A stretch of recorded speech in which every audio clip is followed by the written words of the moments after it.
So, I suppose Woman G Car to today's session on massacres and the homeland violence. My name is Isabel Papadra Morphy-Walsh, and I'm a very proud Nurrumbullock woman from the Tunurong peoples. And this is my wonderful colleague, Liz Suter.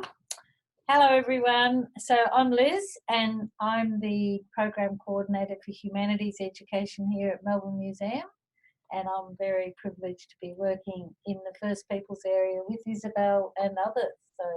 Oh, I didn't say my job. I am the Senior Career Programs Officer, so I run everything public facing that's First Peoples. And now Curator. Oh, and soon to be Curator. Soon to be Curator. Anyway, we'll move on to massacres. But first, before I do that, I just want to stop and acknowledge the traditional owners of the land where we're all either gathered, either here or where you are. So I happen to know that down at Macrob, you guys are firmly in Bunwurrung country. So the Bunwurrung are the mob who hug the coastline of Melbourne and move into the centre. And I happen to know that Alwood, you are too. So we've got two mobs who are on Bunwurrung country.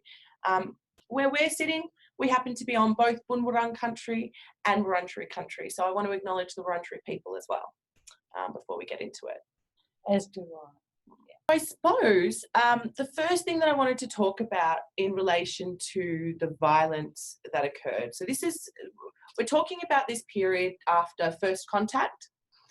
First Contact was actually a little bit more, there was peace initially. Aboriginal people, we were part of a very complicated trade network across the entire region. In fact, there's evidence, very specific evidence to light that we were trading with the Macaskans, who are an Asian nation. We were trading then on with the Chinese sea urchins. We had treaties with different Pacific Island nations. There's even recent evidence coming to light to suggest that Aboriginal people in Victoria were potentially trading with Sri Lankan people in the 1600s, so well before the British arrived here. So we were used to different cultures and different groups of people coming onto our land to trade and interact with us. And in fact, we even had the British on our coasts for about 50 years before they decided to settle down here. They were catching whales and seals primarily for their blubber. So when the boats arrived, we largely thought that what was happening was what had always happened, that we were getting visitors who would eventually go home. It is when we realised that our visitors had no intention of going anywhere that conflict emerged, and boy howdy did conflict emerge. So we're kind of talking about the period after that where this conflict emerged. And I suppose the reason, there's a special reason that we're going to talk about this stuff, because this can be the hard stuff. This is the beginning of the hard stuff of the history of our country. It's the stuff that can make you feel guilty or bad or sad or angry. If you feel any of those things, that means you're human. That means you're human and you can empathise and understand the stories that you're about to hear. We don't talk about them because I want, like Aboriginal people or me, the museum, we don't talk about it because we want you to feel sad or angry or guilty. We talk about it because we are going to make sure that it never ever happens again. And that is the power in these conversations, because every time we have these conversations, you all get a choice about whether this is a society that you accept and you get to live in. And I'd just like to start our session saying that essentially before we get into the meat and bones of it, because I think it's really important to understand when you do get hit in the heart that, that's because it's sad. It's not because you're bad. It's because the situation is bad. Yeah. So, should we start with Lyndall Ryan? Yeah, so this map that you're seeing here is the first attempt by an academic to map some of the evidence that's available in the historical record of massacres that have occurred throughout. Lyndall Ryan from Newcastle University, started on the eastern frontier of Australia, but since then, since her initial work, we've discovered, and other people have come in and have started researching many other areas, which we're going to, with Isabel, take you through some of the other areas around Australia. Yeah.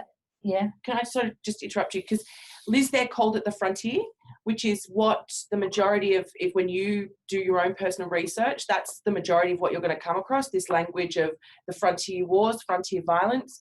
That's a term I personally and my section of the museum reject, because they might have been the settlers' frontiers, but they weren't our frontiers. They were our homes. So we refer to this stuff as, and you'll hear me refer to this stuff as the homeland wars, because we never fought out of hatred. We never fought out of anger. We fought because we loved our homes, our culture, our families, and our people. That's why we fought. So I think that's a really important thing, is to look at different perspectives. One of the things I just wanted to show you very quickly was that the historical record is actually, there is written documentation of these acts of violence that were committed against Aboriginal people, and there are hundreds and hundreds of accounts of this in the history record. But what's really interesting now is that archaeologists are starting to do excavations, and you can have a look at some of these. We're going to send you all these links, so when you're doing your research, you can actually find some of these examples. And what they're doing is that they're actually digging into the earth to find examples of bullet shells and this kind of thing, which is actually providing proof, material proof, not just written accounts, but material proof that there were people killed. And so they're obviously finding skulls as well. They're finding burial sites. They're finding all sorts of things. And it reminds me that when the truth about what happened during the Holocaust in Europe occurred, there was something like 2 million people that weren't accounted for, who were simply shot by the Einsatzgruppen, the Nazi kind of group. And there's one particular research that's been going on in Western Ukraine and through into Russia, where they're literally doing the same thing as these archaeologists. They're digging and finding material evidence that people were killed in the spot. So there's bones, there's bullet casings, and they can actually count how many people were shot based on the number of bullet casings that they're finding. And that's the kind of archaeology that's starting to happen in Australia as well, which is really interesting. Do you know why these stories haven't come to the fore beforehand, Liz? Well, that's a really interesting question, actually, Isabel, because when I was studying some 30 years ago, I did a subject called The Politics of Ethnic Minorities, and one of the documents that I read was a whole historical research of the historical record, what's been written by a master's student. And this has been known for a very long time, but it has not been included in our history books. So why is that? Is it we're not ready to hear it? Are we ready to hear it now? I think the other thing that's really interesting to note about that time period is, according to British law, which is what we were primarily under at that time, because we're talking in the 1800s, we're talking before we federated. I mean, there was still violence going on after we federated, but right now we're talking before federation. It was actually British law that it was illegal to kill Aboriginal people. So they tried to, they put 2 men on trial for killing an Aboriginal man, and they got off. And it meant that within the rest of Australian squattocracy society at the time, there was a consensus that when this stuff went on, you didn't talk about it because they didn't want to be punished for what they were doing. Yeah, some of the historical accounts are sort of descriptions by people. Oh, I heard Macmillan came in and there's a quote of something that he'd done. And so that makes the evidence really contested as well, because you've got different perspectives. Like you've got your storytelling that's passed down through family generations about what happened, and then you've got these historical records where people are not really wanting to own up to what actually happened, and then you've actually got some really good settlers who are wanting to say we can't have this going on, this is barbaric and we shouldn't be doing this. So there was contested views while it was happening as well. And that's what makes a study of this period of history really interesting, actually. So we showed you the first map that Linda Ryan did, which was just of the east coast of the massacres and homeland violence on the east coast there. But now we want to show you the latest interactive map that The Guardian is pulling up. Yeah, this is called the Killing Times. It's on the, if you make note of that, the Killing Times is a whole website that The Guardian, building on Linley Ryan's research, have actually started documenting much more, and they've got people out in the field gathering this information and building on what that eastern map was showing. So Isabel's going to, can you go through just quick examples of around Australia? A few quick examples of different massacres or massacres or violence. First, I want to look at this Barrow Creek massacre in the Northern Territory. So 2 farmers were killed, and this is something that you're going to see repetitively throughout the massacres. Two non-Indigenous or coloniser farmers were killed, settlers were killed. So in retribution, they decided to basically kill every Aboriginal person in the area that they could find. And in this case, it meant 70 Aboriginal people died. Yeah, you can see below, when you click onto that place, you can see the whole story written below. And this is where I'm saying there's contested versions of how many people. So maybe if we go to the Western Australian one, Isabel, the flying phone. So this massacre here in Western Australia is in an area called the Pilbara, and it's a big mining area. And I was actually there last year, and I stood at the place where the plaque is that says there were between 40 and 200 people killed. So this is where the contested history is really strong. So the Aboriginal people who own this land, this is the rocks in that area, really particular heavy, rich iron ore rocks. And they have got rock paintings on them that at the Maraja site that go back 60,000 years before the Ice Age. Some of these rock art creations were created. Here you can see on the left-hand side the thylacine etched into the rock. That would have taken a year to carve into that rock. It's like iron, that rock. And the thylacine has been extinct on the mainland for thousands of years. So that's a really important site. But what we know is that the people who are trying to protect that now are not the traditional owners of that area, because nearly all of them were wiped out in that flying phone massacre. And it was really eerie to stand on the site where a whole campsite of women and children were completely wiped out, and people were trying to escape by going to an island off the area. You can see some of the islands on the map. They were shot in the water. So really brutal killing of a whole group of people and families, children, babies, women, the lot. And it was because the same, I think Isabel, you'd know this story too, these white settlers had taken an Aboriginal woman, mm-hmm. and in trying to rescue her, they killed him. They killed the settler who had raped and taken their wife, and then the whole group were wiped out. So this is now orphan country. Well, that's what happened so we're not actually going to share, we are going to watch some videos very shortly about some different massacres and violence that occurred in Victoria. and we're happy to. There's 5 videos in total, but we're only going to watch 3. So sadly, you're going to miss out on one of me.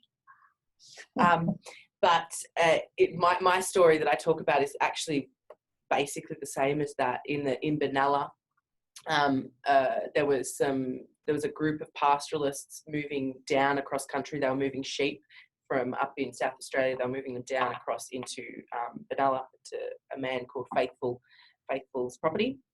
And on their way, they were collecting women and children and hurting them. And so a group of mob, both from the country that they'd been passing through, but also my mob, because they were coming onto our country, got together to enact what we would consider justice. And we attacked them, and 7 of them died. And it's funny because this is one of the first actually publicly listed and talked about massacres. They considered 7 white people that we'd killed a massacre, which is quite ironic to me when you see later on that there are hundreds and hundreds of Aboriginal people who died.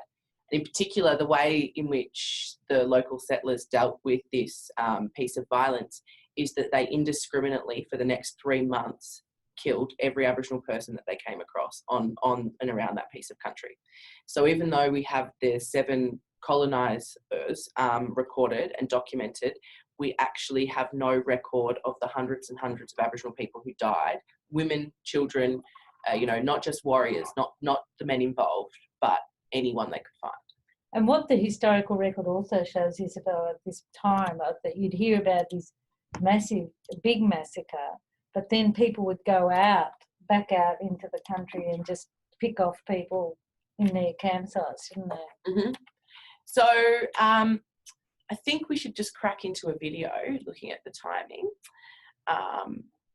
And perhaps I think what we're going to look at now is a beautiful, beautiful Aboriginal man, John Clark. He's going to be sharing a story from his country and from his people. Yeah.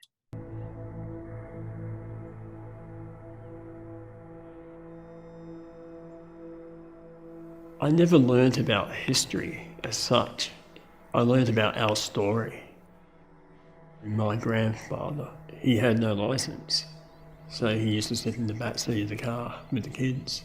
And as we drive through country, he'd speak about things, he'd point out lakes and mountains, and he'd tell stories about what happened there. And one of those stories that he did tell us about was Murdering Gully.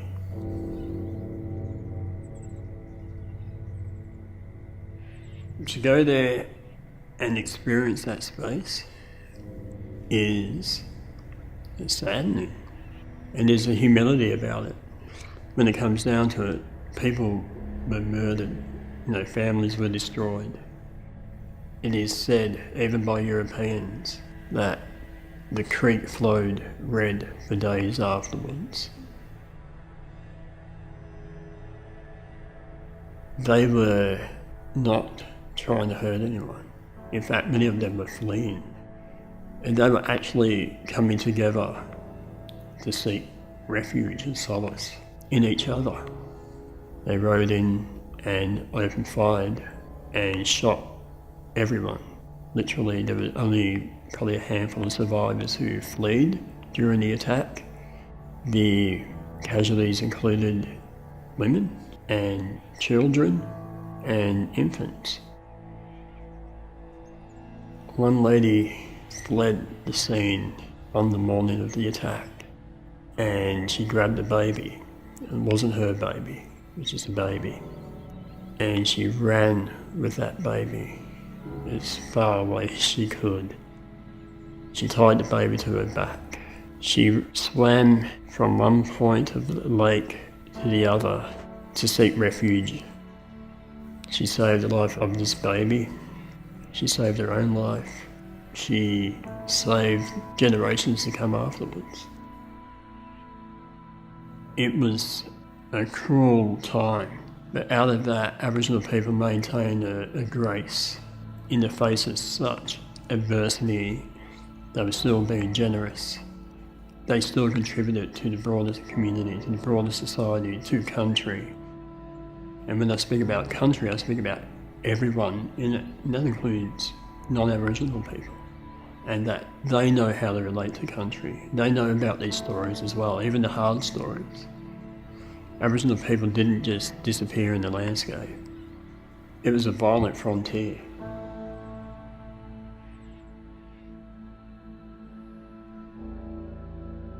So that was John Clark telling that poignant story about the Western District. I'll briefly show you that on the map, I suppose. So let me just zoom in there. So Murdering Gully is there. No, further Oh over. gosh, there. I even marked it down, silly me. Anyway, that's where Murdering Gully took place. And I think what's really poignant about the story that John says, or the bit that hits me, is that because of that one woman's decision to carry that baby across the lake, there are generations of Gunditjmara people that now exist because of her one act of survival. So that's pretty special to me. Another one in Victoria, or I think I haven't done all of my ones I wanted to show you across the state. I also wanted to show you an incident up in New South Wales on the Broken River.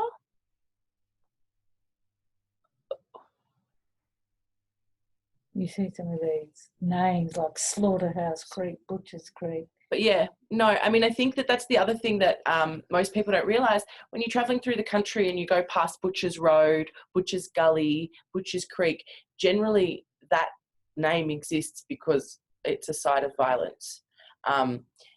It's this one. It's this one here, is it? Yeah, further on. Further up there, Brewarrina. Hospital Creek. So I wanted to talk about this Hospital Creek one. I'll just point out this Hospital Creek one because 400 men and women and children were killed in this massacre, and there were only pickaninnies left, and that means babies, infants were left over. But you can also imagine how the infants might have survived if literally everyone in their family and communities had died around them. Not high hopes for the pickaninnies there. And it says motive unknown. Motive unknown. And I think I think this is the hard thing. The biggest question I get asked when I talk about this stuff is why? Why? Why did this happen? And to be honest, I don't think I'll ever fully understand that. And I mean, if you fully understand why that happened, please come and explain it to me. I can definitely see motivations of race and also land theft, but if I honestly don't think I'll ever be able to understand the mindset that gets into this stuff. So back into Victoria. So the area in which my story comes from is in this area around here. The story I told you about Benalla, around here. We also have, I wanted to talk Murdering Gully. Murdering Gully, that story that we just had from John, that's down here where this happened. So in this part of the country, down in the Western District. We're going to hear a story from Auntie Esther Kirby very shortly about Tintinda, a station there. And I just want to show you where that is. The Beveridges, they're a very well-known family. There's even a town on the Hume Highway named after the Beveridges. And then lastly, I wanted to just briefly talk about this whole sort of area of the country. This area of the country, there is a particular man, and you're gonna hear about him shortly. Rob Hudson's going to talk about him, and he actually their electorate seat is named after him. But literally everywhere he travelled across this region, there's reports of massacres. So he spent a good 10 years travelling and killing blackfellas indiscriminately, essentially. So I think we might go back and watch the story about Tintinda, the one up on the Murray.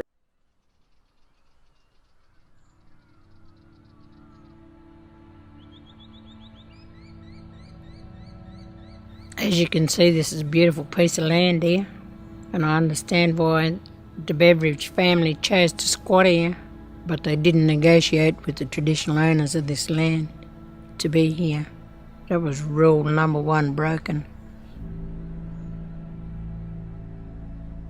Andrew Beveridge, he was the son of the early settlers that came in and claimed this land.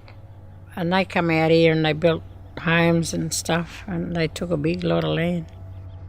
Some Aboriginal people they employed, and the other Aboriginal people were dismissed. They were moved off the land permanently. And, you know, a lot of settlers come out and squatters come out, and they had no regard for Aboriginal law. They just took whatever they needed to take. Not what they needed, what they wanted to take.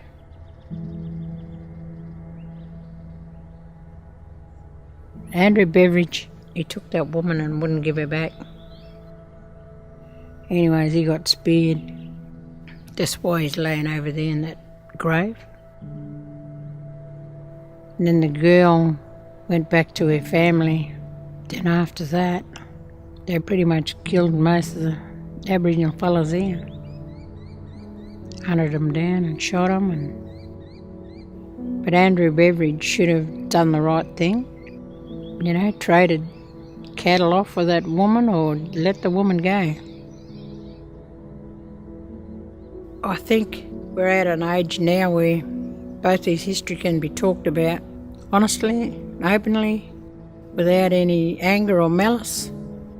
You can't carry that because it'll ruin your life.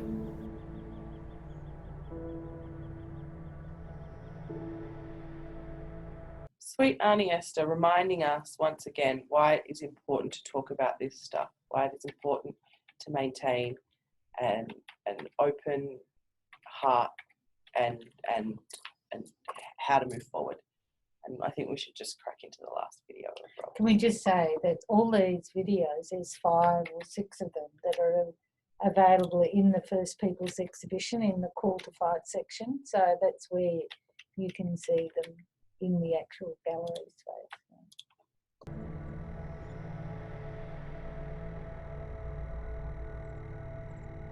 You can see the visual beauty of this area, but when you start looking into it, you can see the pain, how this area has been stained and hurt for a long time.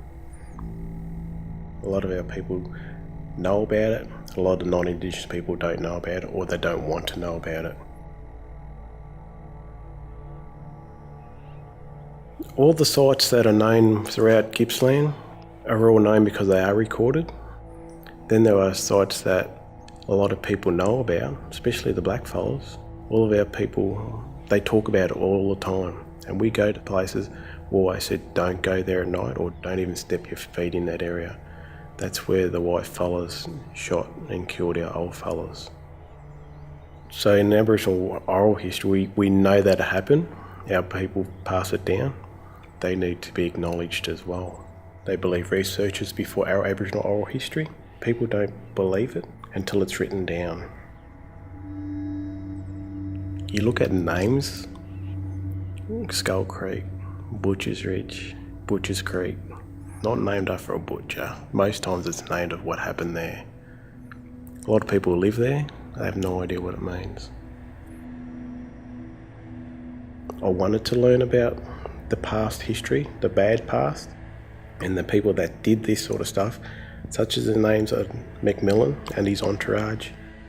You know, you go to streets where it's McMillan Street, you go to McMillan Strait, McMillan Hotel. His name is very common, and each spot you'll see a monument where Angus McMillan went, and each spot I can guarantee within a kilometre or less there was always a massacre within that area.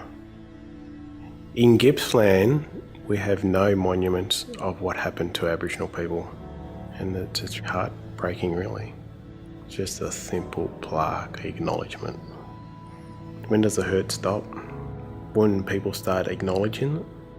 Children and people today are so wanting to learn the truth. We're all hidden from the truth, and the more we acknowledge that happens, the better off Australia will be.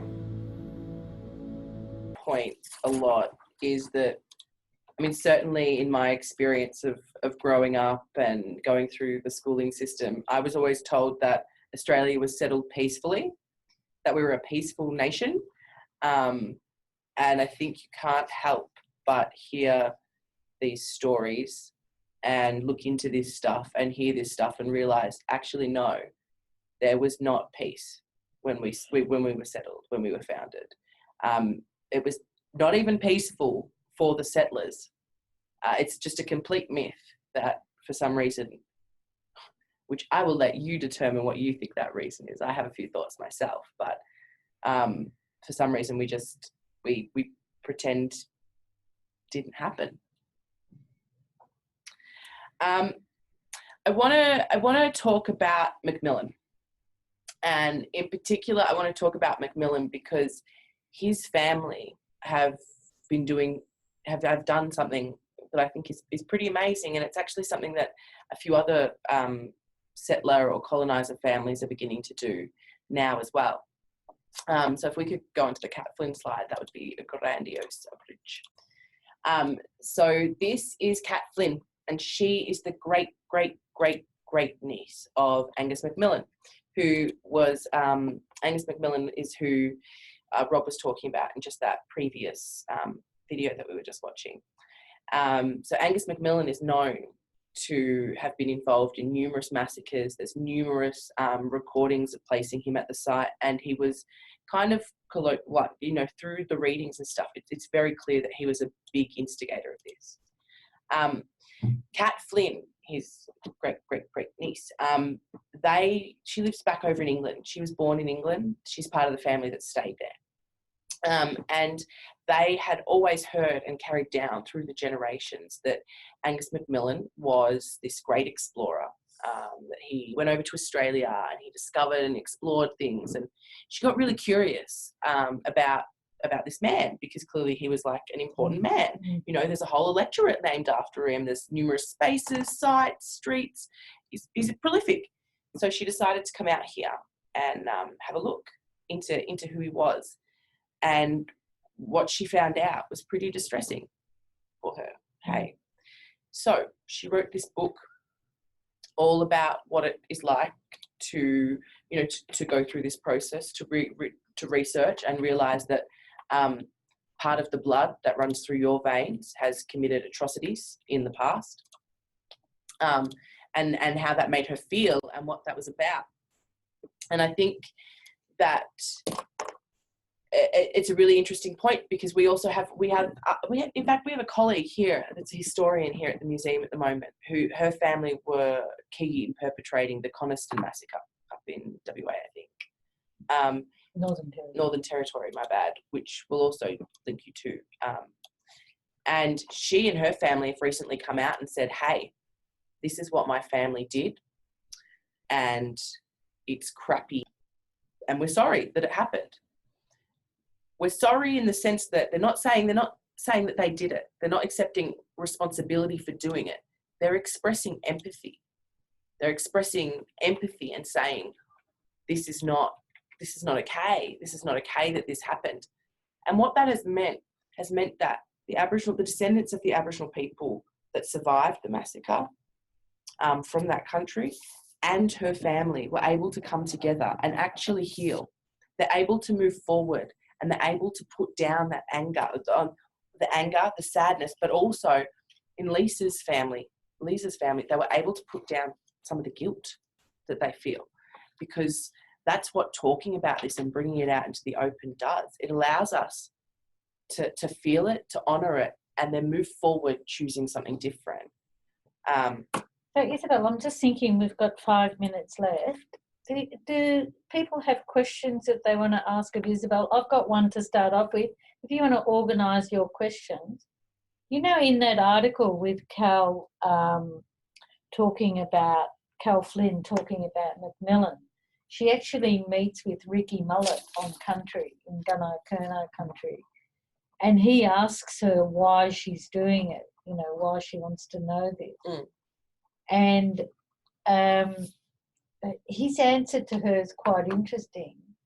I wonder if you could talk a little bit about how you deal with when you're on the floor and delivering this material to people. When people get upset, what do you have to say to them? Well, it's interesting. I was talking about all of our history. I was actually going through a bit of a tour, and I was talking about the homeland wars and the violence, and then I began talking about the stolen generation, and we even had a little bit of slavery, a little bit of a slavery conversation peppered in there. To be fair, the adults, which there was a lot. But also the adults had kind of, that I was with, were kind of directing it in this direction. They were asking questions about this, and if you want to get me started on Australia's true history, I'm there. I'm there. I'll take you for a ride. Come with me. But this man came up to me. It was very funny, because I was in the middle of talking and we were just moving on to a new section. And a woman who was in my group, she came up to me and she said, "I've really enjoyed this. I've learned so much, and you're so gentle and giving. Thank you." And I'm like, "Oh, thank you. Thank you. Yeah, it's no good. I'm glad." But then a man came up directly after her as we were still moving, and he said, "Well, I'm not enjoying it. It's too painful. It hurts too much." And I don't know. I'm still thinking over this response. This moment has actually affected me quite significantly. It only happened a week ago. But I said to him, "Sir, if this hurts you right now to hear, can you imagine what it's like growing up, being 27 years old, and knowing every single day of your life that you're a survivor of an attempted genocide? Knowing every single, like, there's never a day that I wake up that I'm not the daughter of a man who was stolen from his mum at 18 months old. There's never a day that I wake up that I'm not the descendant of a survivor of a massacre. There's never not a day where where this history doesn't run in my veins. And the thing is, I think people don't understand this. Within Aboriginal cultures, our old ones, and respecting our old ones and carrying their stories is something sort of integral to us. It's there's many integral things, but that's one element of it. So we literally get taught this stuff from growing up. I grew up in Benalla. I knew about the Benalla massacre and then the reprisal killings. And in fact, I lived opposite Butcher's Road, where I grew up. We didn't actually ever go down that road because we knew massacre had occurred there, and we certainly didn't go there at night. We would sometimes go through the day and do smoking stuff anyway, but smoking stuff is in like traditional smoking ceremony stuff, just to clarify, which is helping the land heal. But I like, this is stuff these scars are invisible, but I walk around with them all the time. And he said, "Oh, I'd never thought about it like that." Anyway, as I said, it affected me that he was so pained. So I went up to him at the end of our session, and I said to him, "Sir, I've been thinking about what you said to me, and about the pain they feel, and how it's tricky. And I just want to remind you that I'm going to give you a message that my elders have given me. They said to me, we have never hated white people. We never want anyone to feel guilty for who they are and how they've come to be in this country. That's a fait accompli now. It is how it is. What we do want is to acknowledge this, to be able to hold our old ones and their stories, but also to move forward knowing that the young ones are never going to have to face this stuff again. Because, you can imagine, as the daughter of a stolen man, how frightened he was that his own children would be taken from him. And he wants to ensure that this will never happen to other Aboriginal families and children. And it's the same thing in terms of these massacres and homeland violence. We want to ensure that who is here now in Australia calling this place home knows exactly what happened on this country, because also there are some amazing, beautiful things that have happened on this country that can make us all richer by understanding. But essentially, we talk about this because we want to walk hand in hand with you in the future. We want you to be with us, and we want to be with you. And that's why we talk about it. And he said, I hadn't thought about it like that either. So I don't know.